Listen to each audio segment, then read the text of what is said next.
নমস্কার, স্টক টকে আপনাদের সবাইকে স্বাগত জানাই। আজকে যে শেয়ারটা নিয়ে আলোচনা করব সেটার নাম হচ্ছে এইচডিএফসি ব্যাংক।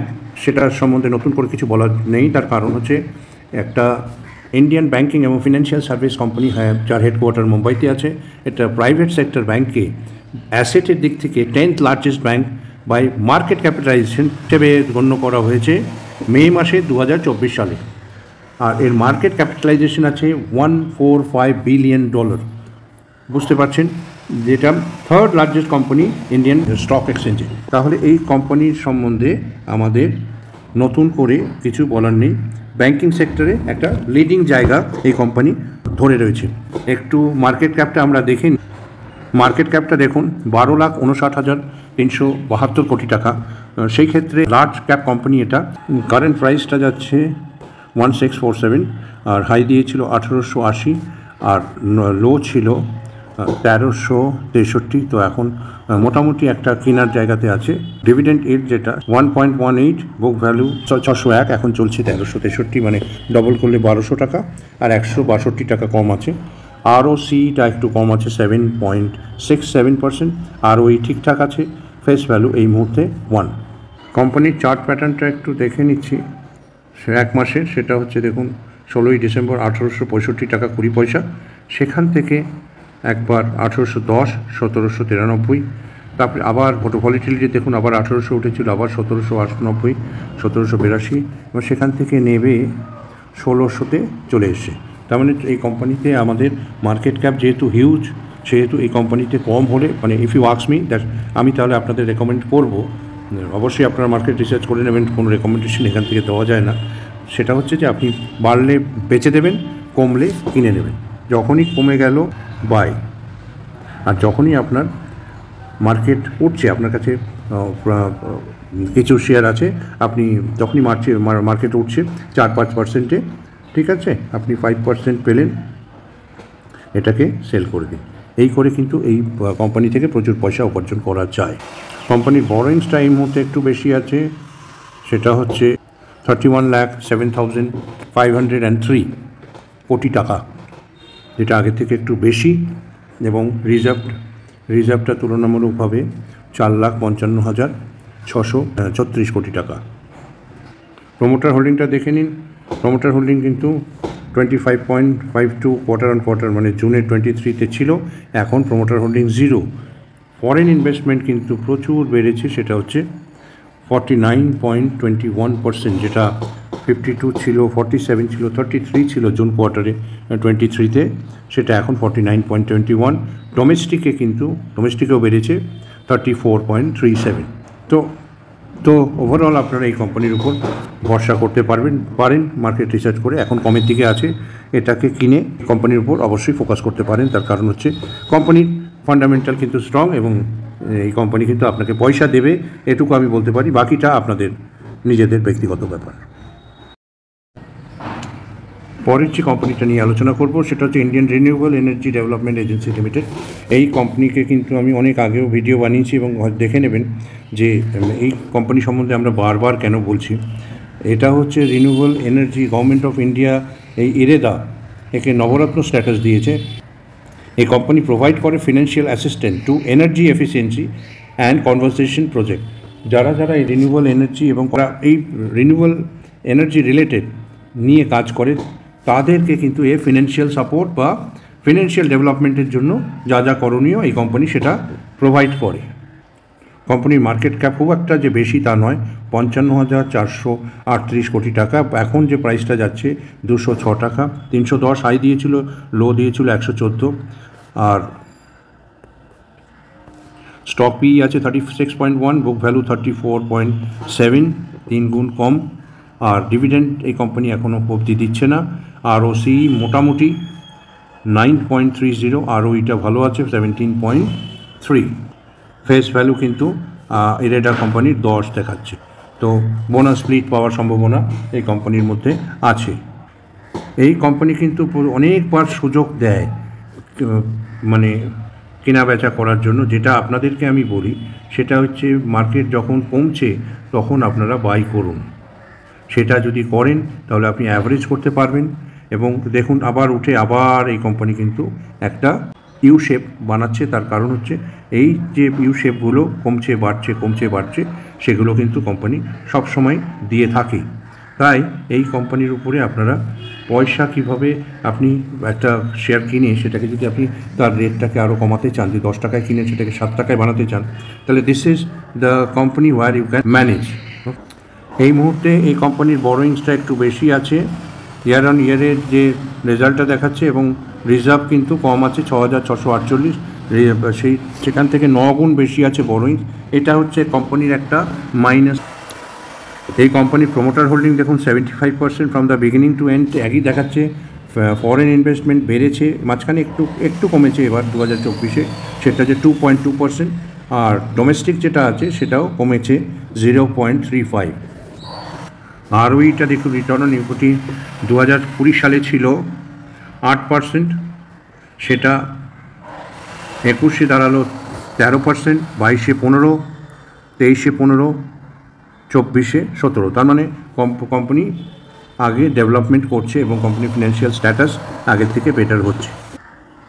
কোম্পানির রেভিনিউটা দেখুন 4,965 কোটি টাকা, আর এক্সপেন্স দেখুন 85 কোটি টাকা। তো কম্পারেটিভলি কিন্তু এই কোম্পানির ওপর আপনি ভরসা বা ফোকাস করতে পারেন, তার কারণ হচ্ছে কোম্পানি ইজ ডেভেলপিং এবং আস্তে আস্তে নিজের ফিনান্সিয়াল যে বেসটা সেটা অনেক বেশি বেটার করছে। তাই এই কোম্পানির উপর আপনারা অবশ্যই ফোকাস করতে পারেন। পরের যে কোম্পানিটা আছে সেটার নাম হচ্ছে মেস্টার্ন ফোর্স লিমিটেড।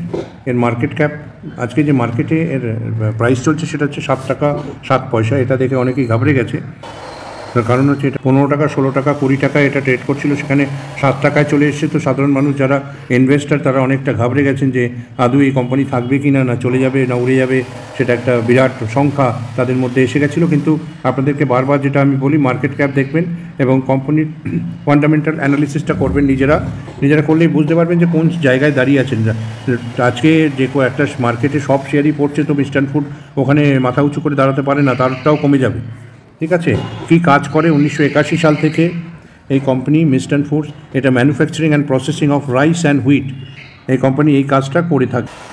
মার্কেট ক্যাপ কম আছে 762 কোটি টাকা।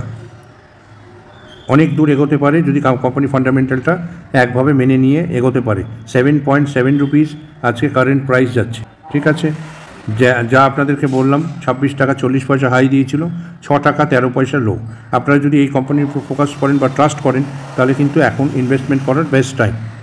পি রেশিও দেখুন 2.9, বুক ভ্যালু হচ্ছে 7.38, আরওই আর আরওসিটা দেখলেই বুঝতে পারবেন রিটার্ন অন ইকুইটি, তাহলে দেখুন 98.7%, আর আরওসি হচ্ছে 88.7, খুবই ভালো। আর ফেস ভ্যালু 1। আমরা যদি কোম্পানির রিজার্ভ দেখি তাহলে দেখুন 2017 সালে 2 কোটি, 18-তে 7 কোটি, 23-এ 50 কোটি, 24-এ 448। বরোইংসটা কিন্তু কম্পারেটিভলি অনেক কম, দেখুন 47.6। মানে কোম্পানির যে কাজ হচ্ছে সেটা এখানে বোঝা যাচ্ছে যে বরোইংসটা নিয়ে এরা অনেকটা কাজ করেছে, কোম্পানি ব্যবসা করছে, তাই তার রিজার্ভ বেড়েছে, বরোইংসটা কমেছে। প্রমোটার হোল্ডিংটা একবার দেখে নিই আমরা, প্রায় একই রকম দেখাচ্ছে প্রমোটার হোল্ডিং, এখন একটু কমে গেছে। 2024 সালে যেটা দেখাচ্ছে সেটা হচ্ছে 46.87, তারপরে এখন সেপ্টেম্বরে যেটা দেখাচ্ছে 43.48। এফআইআই কিন্তু বেড়েছে, এটা একটা ভালো দিক, ফরেন ইনভেস্টমেন্ট 5.63, আর পাবলিক যেটা সেটাও বেড়েছে, সেটি ডোমেস্টিক 50.90। তাই কোম্পানি অলমোস্ট ডেট ফ্রি, তাই আপনারা এই কোম্পানিতে ফোকাস করতে পারেন এবং ইউ শেপে যত পারবেন এতে অ্যাভারেজ করে অ্যাকুমুলেট করুন। ইন ফিউচারে মাল্টিব্যাগার রিটার্ন দিতে পারে এই কোম্পানি। পরের যে শেয়ারটা নিয়ে আলোচনা করব সেটার নাম হচ্ছে অ্যাঞ্জেল ওয়ান লিমিটেড। এর আজকের ডেটের প্রাইস হচ্ছে 2,497 টাকা, 5.3% বেড়েছে, যেটা মাঝখানে দুদিন আগে যেটা কমে গেছিলো অনেকটা। এবং এর যে কাজটা সেটা হচ্ছে ফিনান্সিয়াল সার্ভিসেস কোম্পানি এটা, আর এটা stock, commodity, current broking, institutional broking, provide margin trading facility, depository services এবং মিউচুয়াল ফান্ড, এইসব নিয়ে কিন্তু এদের কাজ। এরা একটা corporate agents of insurance companies. তাহলে share market, insurance, brokerage, mutual fund এইসব নিয়ে কিন্তু এদের কারবার।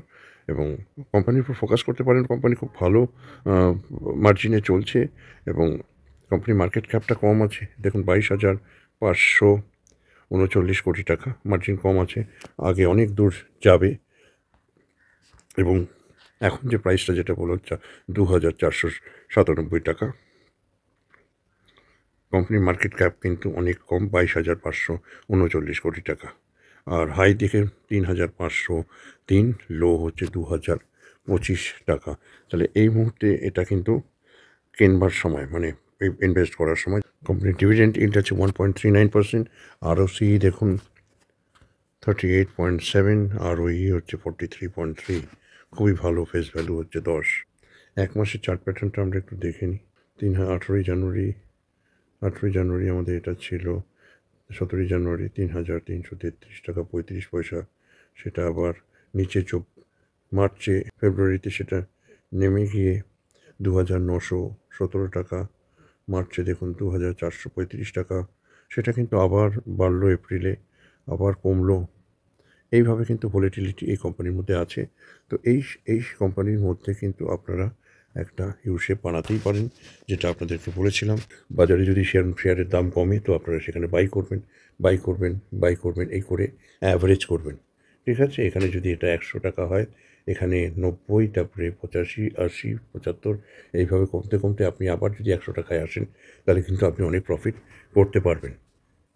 এই মুহূর্তে শেয়ারটার দাম কিন্তু অনেক কম আছে, 2,625 টাকা, সেটা সর্বনিম্ন, মানে লোয়েস্ট থেকে একটু বেশি। তাই আপনারা যদি ইনভেস্ট করতে চান, তাহলে এই মুহূর্তে আপনারা এই শেয়ারকে কেনাকাটা করতে পারেন। কোম্পানির ব্যালেন্স শিটটা একটু দেখে নিন, রিজার্ভটা আছে কত আর বরোইংসটা কত, রিজার্ভ কত, বরোইংস কত। আজকে 2024-এ দেখুন, রিজার্ভ আছে 5,188 কোটি টাকা, আর বরোইংস আছে 3,135 কোটি টাকা। সেখানে সেই আন্দাজে বরোইংস কিন্তু কমেছে এবং আমাদের যেটা রিজার্ভ আছে সেটা কিন্তু অনেক আগের থেকে বেড়েছে। রিজার্ভ 2016 সালে দেখুন 355 কোটি টাকা ছিল, তারপরে 375, 400, 450, 519, 1,000, 49, 21 সালে, 22 সালে 1,502 কোটি টাকা, 23 সালে 2,078 কোটি টাকা, 24 সালের শেষে দেখুন 5,188 কোটি টাকা। কিন্তু বরোইংস দেখুন একই রকম ছিল, বরঞ্চ অনেক বেশি ছিল তুলনামূলকভাবে রিজার্ভের সাথে, কিন্তু এই মুহূর্তে কিন্তু বরোইংস অনেক কম আছে। তার মানে ফান্ডামেন্টালি কোম্পানি কিন্তু অনেক স্ট্রং, আপনারা ফোকাস করে দেখতে পারেন। প্রোমোটার হোল্ডিংটা দেখুন 35.61 আজকের ডেটে। ফরেন ইনভেস্টমেন্ট কিন্তু 12 পয়েন্ট কত কম বেশি, 17, 19, 16, 17 একটু কমেছে, কিন্তু সে আন্দাজে কিন্তু আবার ডোমেস্টিক বেড়েছে। ফরেন ইনভেস্টমেন্ট যখনই বিক্রি করে ডোমেস্টিক সেখান থেকে কিনে নেয়। তো ফান্ডামেন্টালি কোম্পানি খুবই স্ট্রং, আপনারা কিন্তু এই কোম্পানির উপর একবার ফোকাস করে দেখতে পারেন। ভিডিওটা ভালো লাগলে লাইক, শেয়ার, কমেন্ট এবং সাবস্ক্রাইব অবশ্যই করবেন। ভালো থাকবেন, ধন্যবাদ।